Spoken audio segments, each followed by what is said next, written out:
Good morning, Anne. Good morning, James. And good morning, everybody. Hopefully, as always, you are all having a wonderful weekend or a wonderful week whenever it is that you are listening. Sunday morning, Anne, and here we are again. Yes.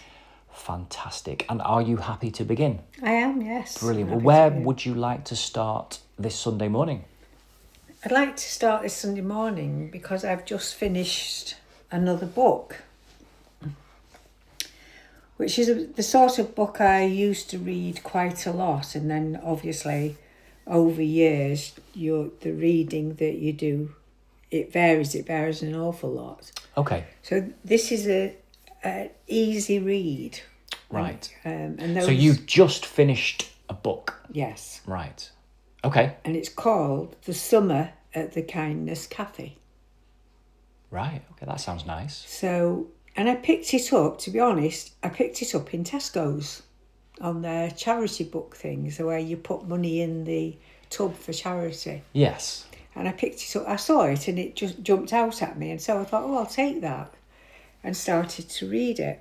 And it's called Summer at the Kindness Cafe by Victoria Walters. Summer at the Kindness Cafe by Victoria Walters. Yes. I can see the cover in front of us. It looks summery, Yes. bright, colourful. Yes. It does. It looks vibrant. Yes. So the energy from the book jumped out at me. So I thought, I'll get that. So I got it and started to read it. And it's made me think about kindness. Kindness, okay. Yes. And as I said a couple of weeks ago, at one of the podcasts, the lady who gave me £1. Yes, also at Tesco's. Also at Tesco's, yes. Interesting, isn't it? So that was also at Tesco's. Yes. So it got me thinking, this book is about 3 women. Yes. 3 women. And it starts off by one person losing a job and going from London into this village. Okay. The other one is somebody who's lost her husband and has a daughter, Yeah. and has come to find her mother-in-law who was estranged from her son.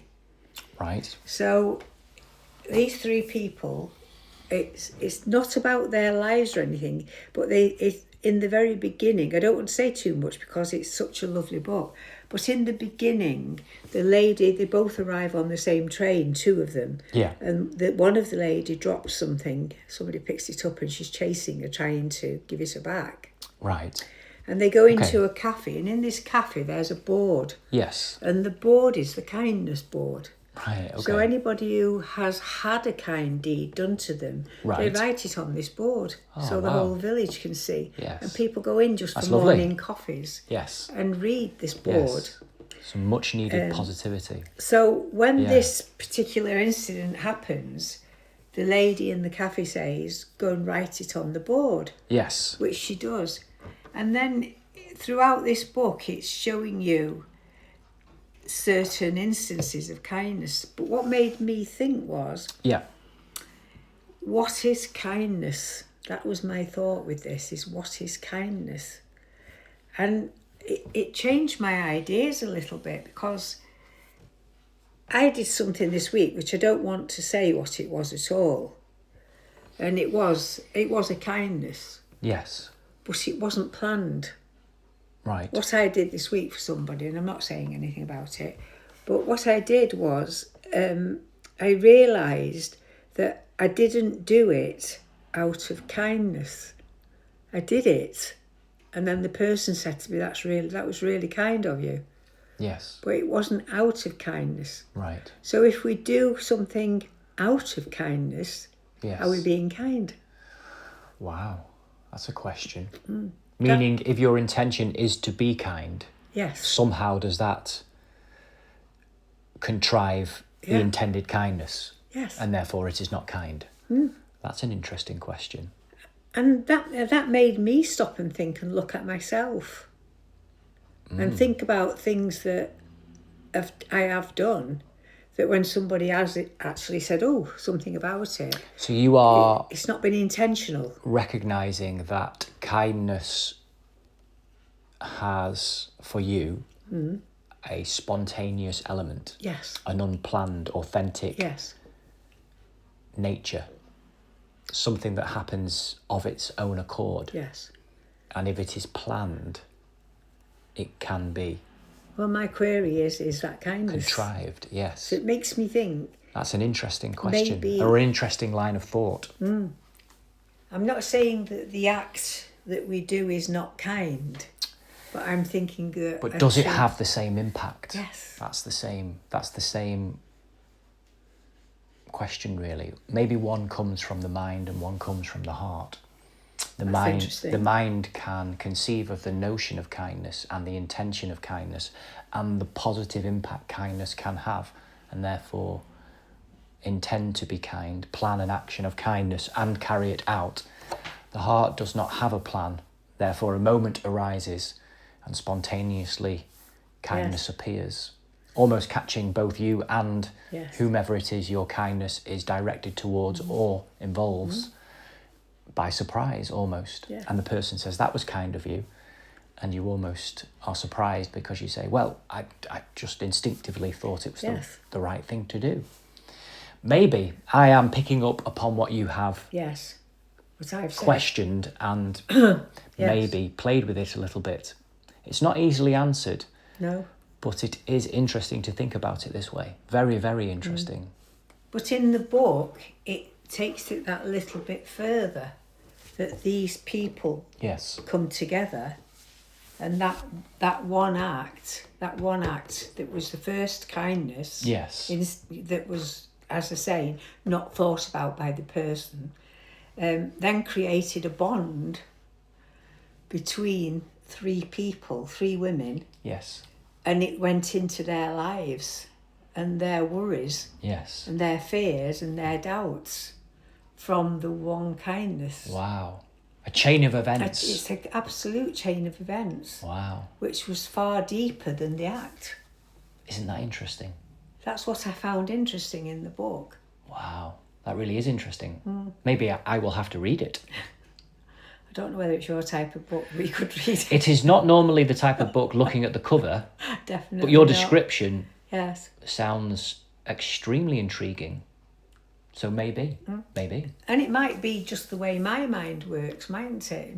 Other people's. I'm not saying anybody should agree with me, but I find chains of events intriguing. They intrigue me.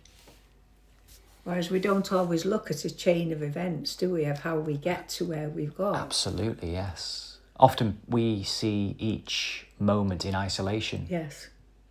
Each scene of our life is episodic, when really it's this interconnected, interwoven play, where everything is playing into and affecting everything else.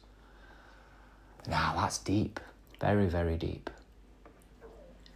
Interesting, very interesting. It is interesting, and I had an instance of that this week with seeing somebody that came to see me, and it was a sad story. Somebody told me a very sad story about their life, and it truly was a sad story.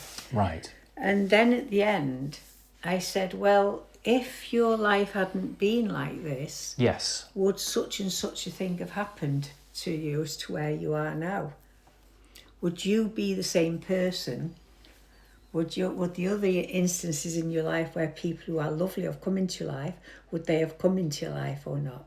That's a good point. So I think sometimes we go into fear, Yes. dread, Yes. and, fear mainly, I think. And It's we don't see victimhood in a way. Victimhood, yes. Yes. So no matter how bad something is in one's life, is there a reason for that? And I know when we're going through it, I've been through bad things in my life. Yes. And I know we don't think that at the time. No. But if we do stop and think, do we either get bitter or do we see the path of our life? This is a path of our life. What have I learnt from it? And that's easy to say when you've gone through it. It's not easy to say when you're going through it. Absolutely. And we can all relate to that. I am certain you all listening this morning are going through, or certainly have gone through, really testing times when notions of kindness or appreciation for who's in your life, or seeing things from a philosophical, spiritual, reflective point of view isn't really at the forefront of your mind, and you're feeling really low, really Yes. low. But I'm sure everybody can recognise, I can recognise that often the most challenging moments and times of our lives brought the best out of us when we reflect upon it. And the people that were around for us in those times, we now know who the people in our lives who are our true friends, the ones who really love us. And that's true for all of you listening. We have seen who stays, who goes. We have seen what we're really made of. And we've also grown through those times. All of us have. We don't always recognise it at the time, but we know under such adversity, such strength can come to the fore, such kindness, such compassion, such a will. And when we see those who really do good in this world, when they step up and step forward, I'm sure you all listening have your own experiences. And we also see the other side of that as well, the people that don't do that, the people that aren't there, and the people that don't necessarily bring forth that goodness into the world. So we see things maybe through adversity, through suffering, through the challenges and the trials of life, maybe without the filter on, or maybe the filter is a little bit thinner and we see things closer to the way they are. And we feel a bit rawer, don't we? Yes, definitely. Often we do feel emotionally more vulnerable and rawer. And sometimes it isn't wise to make decisions from that place. So I'm not necessarily advocating that it's all great and everybody plan their life from that position. I am not. But I am recognising that the facade lifts just a little bit, and often quite a lot. And quite often it feels truer. Yeah. You know, it's a real experience. But what you're saying is, the way you're saying it is that quite often the one person that could be the biggest influence in your life could be a teacher, couldn't it, when you first go to school? Very well. For the rest of your life. To be honest, I'm sure all of us have that in common, that the teachers that we've had, good, bad and indifferent, really have made an impact one way or another upon us. Mm. And that one that's given you some advice and that you've carried that advice through your life could be the teacher that nobody likes. Absolutely. Not the nice one. Often the best teachers are not necessarily the mean, cruel, nasty ones. No. I don't mean that.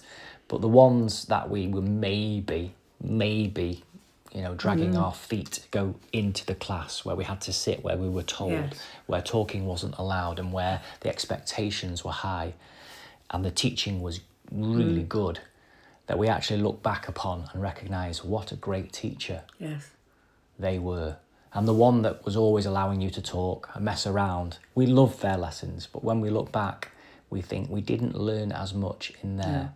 And actually, as much as we liked that teacher, we respect the other teacher more. Yes. One thing that I know to be true, and I'm sure you also, Anne, and all of you listening as well this morning, the truism that we more often than not forget what somebody says to us. We more often than not forget what we have learnt. Yes. But we always remember, if it's impactful, how somebody made us feel. Yes. For better or worse. So the impact that we have on each other in all of our lives, the imprint, the impression, what is everlasting is how we make people feel. Yes. And that's where kindness, to bring it back to what you spoke about at the start of this podcast this morning, Anne, that's where it ties together, is that as well with other experiences, emotions, kindness can have such an everlasting impact, imprint upon our hearts and minds. Yes. And we remember that. And often we might not remember the information, but we remember the feeling. Yes. It stays with us. And that's true for negative feelings as well. So that level of truth and goodness and positivity in the ideal of kindness, it shapes lives. It changes futures. It lifts up. It's powerful, extremely powerful. And more it can be the opposite. More than people can ever really describe, more than I can describe. But it can be the opposite, can't it? You can unkindness, somebody can destroy somebody's life. Yes. By one word. Yes. And when I started school, I'd not done any languages, obviously, but we learnt French. We did French when I first started school, when I went to the high school. And this French Bonjour. teacher, the French teacher didn't like me. And I Right. didn't like her. It was Okay. mutual, I must say it was mutual. 11 years of age. Je déteste. And she, that's how good I am at French. And she didn't like me at all, and I didn't like her. And when I'm nervous, I laugh. I've always, from being a child, when I'm nervous, I laugh or I giggle. Right. And we did our first exam after a few weeks. And she came in with the results and she said, I've never done this before and I've never had a student like this before, but somebody has 1%. And I'm not telling you who it is, but I'm going to start at the bottom of the class. Wow. And Right. she read out my name. Wow. Okay. And I'm 11. And of course, as I say, I laugh with nerves. And I started laughing. Okay. And she said, what are you laughing at? So I said, why didn't you just say my name in the beginning? And just say it when you said it. Why have you done it that way? Right. And we had this mutual thing that we didn't like each other, which is ridiculous with an adult and a child in a way, but it does happen. Yes. She left after that first term. She left the school and we got a new teacher. When I finished school and then we did leaving exam, we did just leaving certificates. And I passed high in French. Mm-hmm. Now, if I'd had her for the rest of the school, I wouldn't have done anything. Wow. What a difference a teacher makes. What a difference a good teacher makes. Yeah, And a great teacher makes all the difference. it does, doesn't it? Yeah. So Yeah. that takes me to parenting. So that's the same with parents, isn't it? Yes. We should always listen. Is that what is something? It's gone out of life. People listening, truly listening. I mean, The art of listening. Not just waiting to reply or waiting for your turn to speak, yes, but to actually listen attentively and with curiosity and engagement to what somebody else is saying, whether we like it or not. Yeah. And often if we Even don't if you're like bored. it, what are we learning? That's a challenge in and of itself, isn't it? Yeah. it is. Yeah, it is. Yeah. Yeah. So that took me on. I had somebody here this morning, and obviously I'd been thinking about this and thinking about the book and thinking about feelings. And when we were talking, it was a gentleman, he was talking about the way the world is at the moment. This is someone you were speaking to this week? Yesterday, I mean. Right. Yesterday. Okay. Talking to somebody yesterday. Right, okay. And we were talking about the world in general and what's happening, and and he was saying, I don't know why it's got like this, Okay. why it is like this. Yeah. And we were thinking about it and going round in circles ourselves. And I said to him, and I'm not saying I'm right, I said, I think what's happened in this world is we had commandments at one time, and I'm not talking about this in a religious sense. I'm talking about, what is written that people have. You shouldn't steal. You shouldn't wish to have your friend's wife. I'm talking about those commandments. Right, okay. And I said to him that we don't follow anything like that now, because I've had this week I've had an instance of somebody being jealous. And I think jealousy is an awful feeling for people. Yes. And it destroys life. To be jealous of somebody else, you can destroy many lives. Yes. So if I put jealousy and greed together, there's a lot of greed in this world. In every aspect of life, whether it's governments down to, young people. Mm-hmm. We're greedy. I'm talking about myself as well. We have got greedy. We want things all the time. And I'm just thinking about, are they commandments or what? Or is it another way? In terms of What the term, Ten, the 10 Commandments? Most people know what the 10 Commandments were.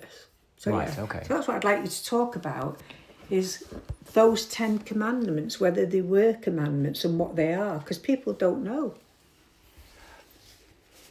If you could put yourself in the shoes, and really worn out shoes at this point, so pretty much bare feet, at the end of your tether, and I mean really at the end of your tether, where you feel similar to what we spoke about earlier in terms of real adversity and a sense of injustice and unfairness. And for want of better words, you're feeling really sorry for yourself. I've already got them on, by the way. Yeah. And you're angry. You're angry at the world. You're angry at yourself. And you are angry at God. And you have given, as far as you're concerned, everything. You've given up your place as a prince. You've given up your entitlement. You've given up your title. You've given up your people as you thought in terms of who you were brought up amongst. A life of luxury, esteem, power, and a place and status with beautiful women and food galore, temples and palaces, animals and adventure. And you've given it up because of your own conscience and knowing. And you'd listened to a voice that did not come from outside, it came from inside, yet echoed all around. It was as if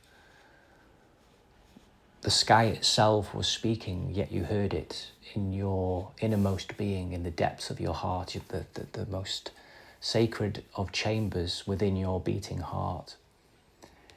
And you'd done this over a period of time, and yet moments of progress and feelings of elevation and helping of others had unravelled, and people were not listening, and your position that you had given up had gone, and those people had turned on you, and you had become an outcast.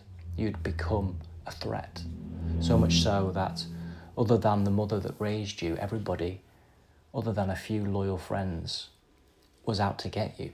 And the people that you were to help and heal, who were at the bottom of the pile, so to speak, in this particular society and culture and part of the world, they were not listening to you, and they doubted you, and many of them were out to bring you down because you were an outsider to them, and they were skeptical of your position, and you were speaking with the authority, an authority that you had only because of what was inside of you. And many of them followed, and yet disheartenment came, and suffering, and then some death and famine, real adversity. And you reach a point where water runs out and the desert is dry, and you are completely and utterly scorched. You are scorched of hope. You are scorched of everything that could give your will and spirit the motivation to go on. You find the strength parched, dehydrated, beyond thirsty, and you stumble to the top of the mount to raise your fists in fury and in distress and in just abject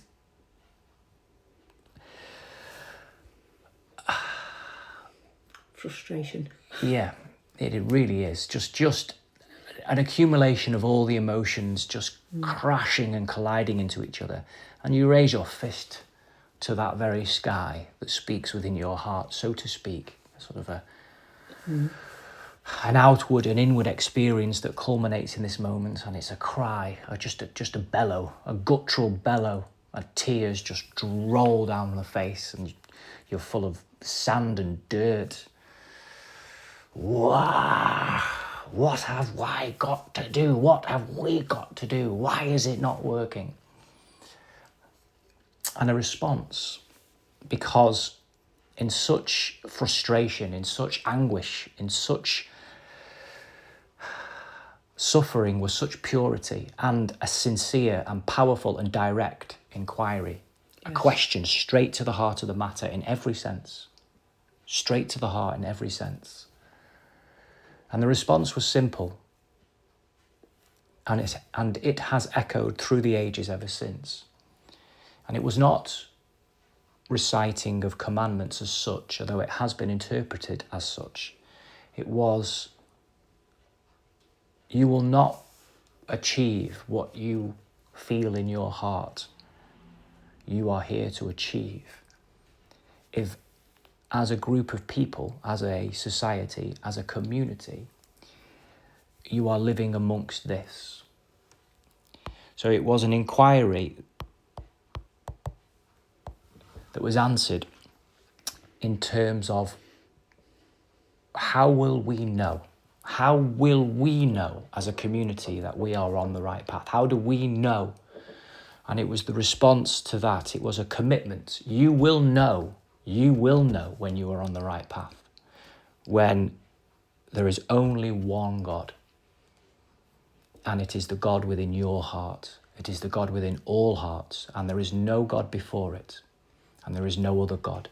And you will not love any other God, because you will only love with your heart what is within your heart.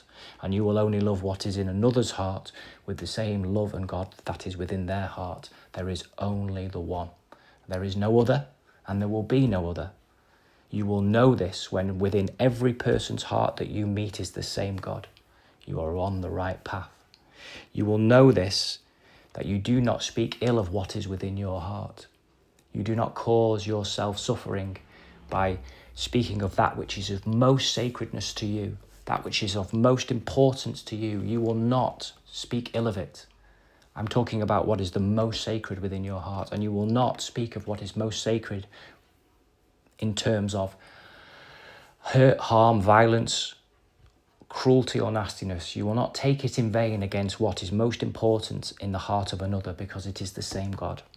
It does not mean that we cannot criticize. It does not mean that we cannot point out where errors are made. It does not mean that we cannot, in frustration, say things to somebody else that we ought not to say or wish we hadn't said. I'm talking about when we really penetrate the deepest sanctum of one's heart, when we touch something, and we touch something so sincere, so powerful, so true, so real, that it hurts the person and hurts you. Do not take that in vain. Never underestimate that, because it causes great suffering. Every single cycle of time, every single week, as we would say now, take a moment upon a day to reflect upon your relationship with that which is most important to you, that which is within your heart, to spend time together with you and your God, with you and that which is within your heart, between you and I. Do this in a way that feels right and true to you, but every cycle of time, what we call a week now, take a moment upon a day that is sacred, that is honoured, that you commit to and that I commit to be together in union. You will know it when you respect and love your elders. When as a community you will know that you are cultivating and growing the community of God, when the elders are respected, when your mothers and fathers, when your teachers, when your elders are respected, when you love and respect your elders. It does not mean that you like them always, and it does not mean that you agree with them always, and it doesn't necessarily mean that you have to spend all your time with them or listen to every piece of advice that they give you, but they are your elders, your mother, your father, your teachers, your elders. All the elders, not just what is biological, the community. Respect your elders. It is important that we remember that. You will know that you are cultivating, growing, enveloping the community of God, the community of love, when you do not kill one another. So your quarrels and your disagreements, your heartaches and your pain, your lying and your cheating does not result in death. Do not kill each other. It does not mean you cannot hold a grudge for a period of time, if that is your choice. It does not mean that you hurt each other with words. These things are not wise. But if they result in you killing another, you will undo the community of God. That means no war. No war. Would be no war. Absolutely. If we were to take this as the community is the world, yes. Would be no.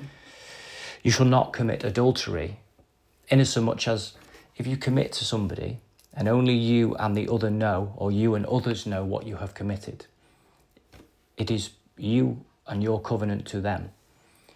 So you will not break sacred promises that you make to each other, sacred commitments that you make to each other. If you want to break the commitments, you change and realign the commitments. So you make a new commitment to each other rather than break it. So there may come a time when you want to make a new commitment, or you may take a relationship from one place to another place, from friendship to intimacy, or you may take a relationship that was in intimacy just to friendship. But between the two of you, you realign your commitments. You do not break whichever commitment that you are in. You do not have to listen to this, but you will know that you are on the right path. You will know that you are cultivating and growing the community when you have a level of emotional maturity. And emotional maturity comes when whatever it is that you are committing to, you are committed to it. And if you are not committed to it, you realign your commitments, and you emotionally and with a maturity do this.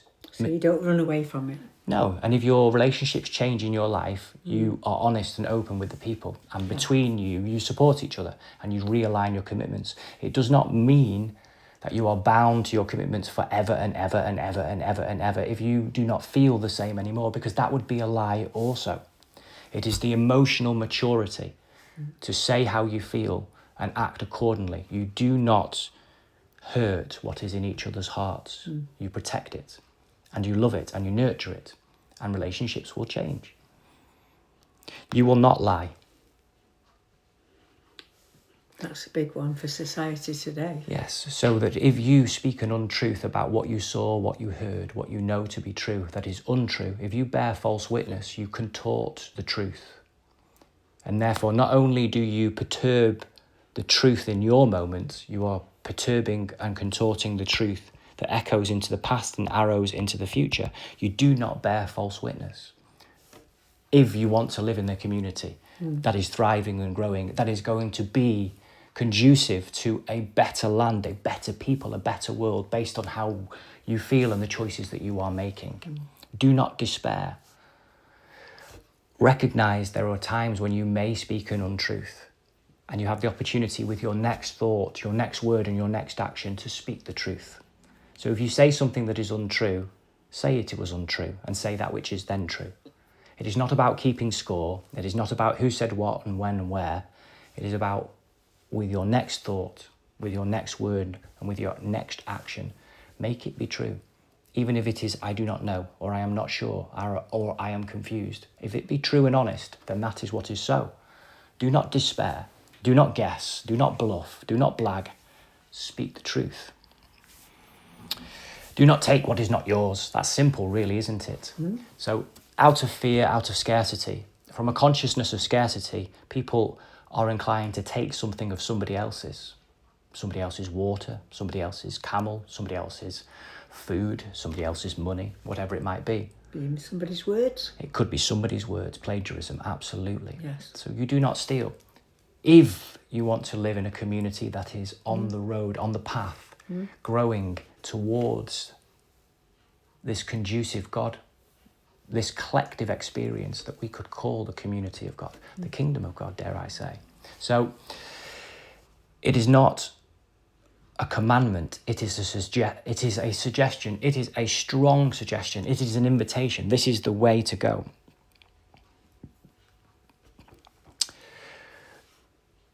Do not hold feelings that contort or twist what you feel for your life in comparison with your friend's life or your neighbour's life or your work colleague's life. Greed.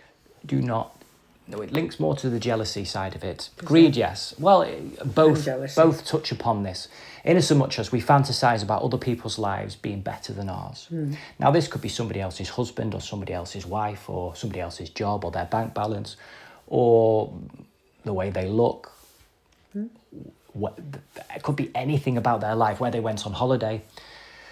It could be where their tent is pitched. We fantasize about we wanting it, I wanting it, why have they got it, I should have it.